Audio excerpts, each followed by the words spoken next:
Your next quarterback definitely will have an opportunity to show if you still got it. Your number 9 quarterback is Deshaun Watson, Cleveland Browns. Yeah, there's some unknown. But let me just tell you what I do know. He's a superstar. That's what he is. He's a superstar who's rusty, and I'm betting on the superstar to come back this year. That's all he was tough in this ranking. Because, you go back out to the film, it's not all perfect, right? Of course, he's not perfect, all right? But the things he has to fix, one, I've seen him do those things at a high level before, and two, my experience of playing the position, being around the league my whole life and all that, he's just got to get playing, get back on the bike a little bit. That's all it is. But, man, like Ahmed, his skills and tool set it's superstar. And you saw this from last year's film. Yeah. You're not going back multiple years. This is last year, his rusty year. His rusty year. Exactly right. Because I still see a guy that has one of the best arms in football. It's an elite arm. It's elite. Again, it's in the class as far as if you want to accuracy in a 20-yard out route, Josh Allen will throw it the hardest in football. And then the next group of, Watson, Mahomes, Herbert, and that crew right there, he's in that crew of guys that can hum it in there and still be accurate, right? So there's that. And then he's an incredible athlete. We can't forget that.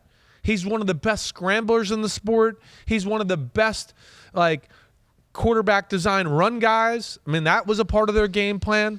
And he did a lot of good things last year. He really did. And, hey, he had a lot of big plays and some things there where they let him down. I mean, he threw 2 touchdown passes at the end of the New Orleans Saints game that they dropped, and that game would have been different. He had a little bit of that in every game. I think they were getting used to him and what he was all about and all that. But, again, the things I saw as negatives, they weren't like, oh, man, he missed this throw, or, oh, man, he's got a weak arm, or, oh, man, he doesn't know what he's seeing. It was more along the lines of, let me try to paint this for you, Ahmed. As a quarterback, you always got to kind of got the fail-safe, or you got to have somewhat of a plan. Hey, if the shit hits the fan, I can do this on this play, right? Okay, beyond what the coach coaches you, right? Where you go, hey, if my right guard gets run over, what am I going to do, right? The coach doesn't always tell you that. You know what to do against a blitz or a check or whatever else, a certain coverage and all that. Yeah. But as a quarterback, you got to have wait, every now and then my right guard slips or just gets run over by Aaron Donald. Now, what am I going to do? Am I just going to sit there and go, oh, gosh, Aaron Donald's running at me. Let me go down in the fetal position. I'm down. I'm tackled. Blow the whistle. No. You got to go, wait, if that happens, what am I going to do? Where am I going to go with the football? Where's my, I can get it out of my hand quick or still find a completion or do whatever else? Those are the things he was off on. Or, just sticking on a receiver a hair too long, right? Wanting, hey, the play was designed for this guy. I want to throw it to him because this is the play it's designed and it's going to be a big play. And it's oh, no, wait, all right, no, you should have moved on already. You're a little late now, and now the second guy's not open and you got to run and do whatever else.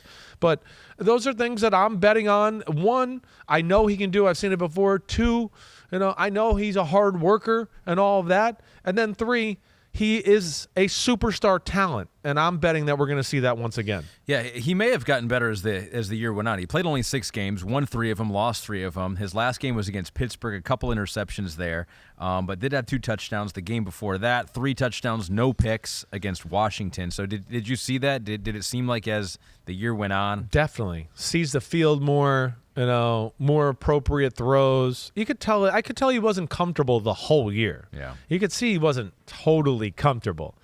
But you still see throws and plays where you just go, he had a play against the Bengals, or again, he had a few throws against the Bengals where you just go, holy crap, what a throw.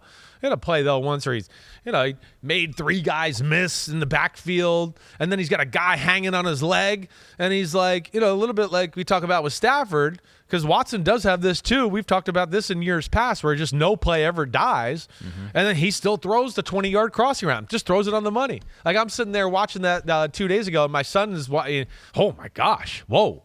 He's like, that's unbelievable. And I was like, yes, it is. That's what Deshaun Watson can do. And I think we forgot that a little bit. And, again, he's got to knock some rust off, and it probably won't be perfect at first. But, damn, like I said, he's made of the right stuff as far as playing the quarterback position, and his talent's real. Here's the offensive coordinator, Alex Van Pelt, who also hosts SportsCenter, right? The Van Pelt show at the end. That's Scott Van Pelt. It's double. Oh, his brother, I guess. I don't think they're related. Although Van Pelt's not very common. No. So maybe there's some cousins My or something. dad played with a Van Pelt, too. Oh, that's right. Punter? No, he was a linebacker. And then there was the quarterback, Van Pelt, who was the linebacker's son. Okay. Who had a few minutes with the Denver Broncos. You really up this Van Pelt thing. A long line of Van Pelt royalty in sports media and football. Alex Van Pelt, the offensive coordinator of the Browns, says it's just his confidence in the system itself, understanding of what we're asking of him and how to communicate at the line of scrimmage, everything from protections to calling plays in the huddle. He said this to the Akron Beacon Journal. He goes, he's improved tenfold since this time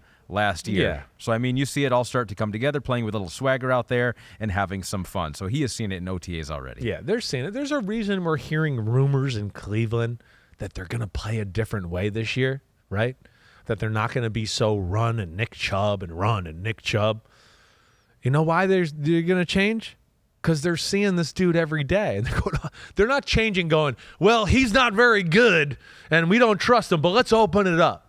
They're talking about opening it up because they're seeing shit where they're going, we haven't had somebody that can do this. And we're paying them all this money, so we better ride them. We know that too. But that's more. He's giving them the confidence to do this. And, again, I'd be shocked if it doesn't go right for him in Cleveland. I do like their weapons. Yeah. I like their weapons. You got Amari Cooper still. You got Donovan Peoples-Jones. You got Elijah Moore over there now from the Jets, and we'll see if he can blossom in a new system. Cedric Tillman from Tennessee, who's a receiver that you liked. Yeah. David Njoku's a really good tight end still. Marquise Goodwin, a receiver, and Njoku, and then you still got Nick Chubb. Exactly. And you still got a decent offensive line. Maybe not as good as they've been in years past, but still good. Still good. Yeah, no, agreed. It's there's something to work with there. I'm excited to see what their new look on offense will look like and how they're going to attack. But yeah, it's again, maybe there's no A+ receiver there, but Amari Cooper is still A-, and then there's a lot of B+ receivers there too, and a tight end that's freaky in that running game, and if they do it right, they should be a handful to defend. I don't know what their cap space situation is, but I mean DeAndre Hopkins has been named rumored out there. I know. I don't know if they could fit him in. I wouldn't. Watson and Hopkins back together. I don't know if I'd want to do that. To me, it's like you're just getting him comfortable, and he's the man. And now we're going to bring a guy in that wants to demand the ball and maybe more contract money. I don't know what the relationship was like, though. If they had a good relationship, that could help. I know. Maybe, I think it was pretty good from what I remember. DeAndre Hopkins does not have the greatest reputation around football. That's I think there's a reason why you saw nobody trade for him. I think it's the money, injuries, PED suspension. If he has a good year, he's going to ask for more money, right? I think all those things. Is he a guy that's past his prime? It's year 10. He never was he's going to run by you for a 60-yard bomb type of guy. In his prime, he was just good enough of that to keep you honest in that territory. Right. He's not that anymore. I would have a hard time thinking. And then if I'm him, I'm not sure if I want to go there either. Like we're talking, there's still some unknowns about that situation there. Yeah. He's at a point of his career where you want to win a Super Bowl and you want to be in a spot where you could be successful and rack up a lot of stats and do all that. And I'm not sure Cleveland's the number one spot I would pick if I had a bunch of options out there. I mean, last couple of years we've said that. We've said that Cleveland, talent-wise, maybe the best team in that division, right? And they just haven't realized that talent. Yo, thanks for watching, homies. It's the off season, but there's no off season for us here at Unbuttoned. Me, Ahmed Fareed, we're going to hit all the stories. So hit subscribe for us, okay? We got a ton coming up. My draft prospect rankings, my Simms top 40 quarterback countdown, and videos of me and NFL QBs playing catch and talking about their development and mechanics. Again, thanks for watching. Remember to subscribe. Peace out, homies. See you soon.